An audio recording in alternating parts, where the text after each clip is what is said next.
We're leaving the bank for the umpteenth time. Quick tip: make sure you choose the right bank the first time when you're in a new country. I have had, it's been a nightmare since I put my money in the bank. Just like, I guess, technological issues and gaps and disconnects in how the banking technology works at the particular bank that I was banking with. I was told that other banks are a lot better and you don't have these kinds of issues, but I was just unlucky enough to choose the wrong bank. So it's very important. Also, make sure when you go into a new country, or if you plan on coming to the continent or to Rwanda, make sure that you bring as much money as you have at your disposal. Don't underestimate, number one, how much it's going to cost you, because while the cost of some things are lower, the way things work are just different. So for example, we came here with the expectation of paying $800 a month for a nice home, and you can find decent homes for that price. But sometimes the nicer homes, like the one that we decided on, is going to require you to pay a year in advance, 6 months in advance, 3 months in advance, right? And so be prepared for that. We were not prepared for that. And so we are scrambling to pull together our resources that we have here. And with the banking issue, that has been a major issue. And then also to get more money from the U.S. We initiated an international wire transfer from our U.S. account, 2 days ago. 2 days ago. On our end, in the U.S., the money is gone, right? It's out to be transferred. But we still haven't received it here yet, so it could take time, and we're being told it could take up to 15 days. Hopefully it does not take that long. So yeah, the point is, make sure you come with all the resources you have at your disposal. Don't put all of your money into the bank account. Unfortunately, it makes more sense to stuff some of it under your mattress, because if the bank you choose doesn't work out, you can end up like me, stressing out for days or weeks, trying to get access to your money and pay for things and those kinds of things. So money is an important consideration. How much you have, where you deposit it, and how much of it you deposit into your foreign bank account is important. Totally overwhelmed. Totally over the top overwhelmed. Like, I feel like I'm going to stroke out.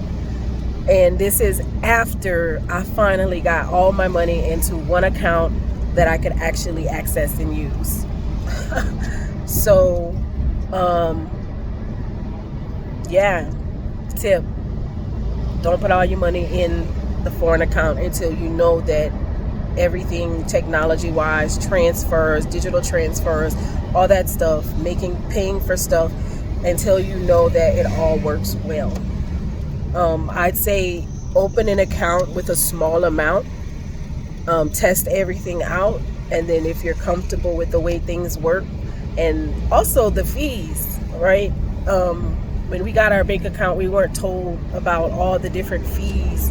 Apparently, you're charged for checking your balance. You're charged for things that you're charged for a debit card. You're charged for things that in America we just don't get charged for. And so it was a surprise. And some of the fees are very, very extensive. Like for my corporate account, it cost $50, 50 US dollars, for a debit card for my corporate account. And so that's a lot for a piece of plastic. And it's not a fancy piece of plastic. that I never even got to use because the account was just so tied up and messed up that I just ended up pulling all my money out of those accounts and putting it in a personal account that I can actually access. So that was a waste of money. Yeah, I mean, just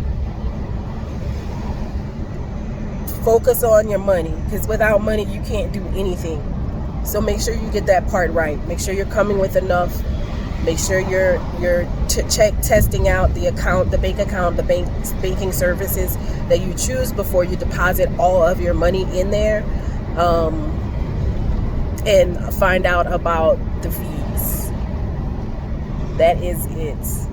Hopefully this saves you some trouble. I wish I knew this before I chose that bank, and also before coming here. I wish I had better expectations of how much it would cost and those things. Also, just to mention, I mean, I think we've been here for less than 3 weeks, and we've easily spent at least $5,000 not doing anything fancy, just trying to get set up and get organized. Housing, food, different things that we needed for the house when we got here. We easily spent about a rental car, about $5,000, probably more than, I'm pretty sure more than $5,000. So yeah, it's not as cheap as you think it'll be. I think after you get settled and you start learning how things work and how much things cost, you could definitely do it for a lot less than what we spent. But as you're learning, you're gonna spend a lot of money. We just bought almost a house full of furniture, like the living room and 6 beds, a 6-bedroom house full of furniture for $1,680. Custom made furniture, leather furniture, nice furniture. So yes, you can get some things for cheap. But we also went into a furniture store where one bed would have cost $4,500. So you have to be careful. If you don't know any better, you're gonna spend a lot of money. And our first 2 weeks here, we found that to be the case. We were spending a lot more than necessary because we didn't know where the good quality, low cost stuff was. But now we have people showing us. So we bought a full-size refrigerator. A lot of the refrigerators here are small, but we found a full-size refrigerator for 500. No, she said, "Oh, you're not paying the phone." For 550 USD. We got a very nice large capacity washing machine for 550 USD. And so you can get things cheap, but you have to have connections. You have to have a local to show you where to get these things from, a local with people to call. And that's how we ended up getting our furniture.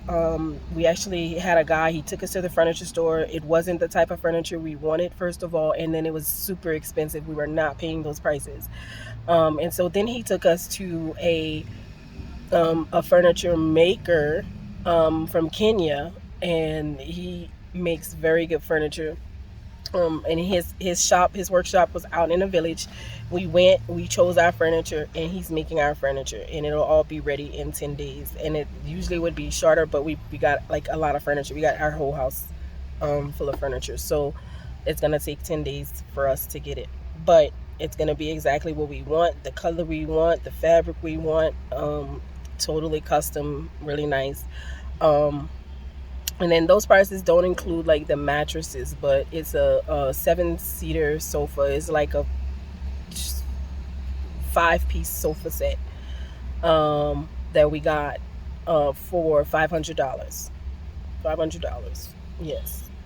So yeah, you can get things cheap, but when you first get here, you're not gonna know where to get it, and so you're gonna end up spending a lot of money. The faster you can connect with a local, the less money you're gonna waste, you're gonna throw away. We also got a deal on our rental, like $25 a day. And so in that's another expense you want to think about. If you're coming with a family, you're going to need a car because cabs are expensive, and you can easily spend $50 a day on a cab when you could just go rent a car and go where you want to go for 25 and not be limited. We were using a cab at first. It was very challenging. We had a lot of things to do, a lot of places to go, but we felt limited because of the cost of hiring a cab. So those are some quick tips to think about if you're thinking about traveling to the continent or to Rwanda. These are some things that you should know.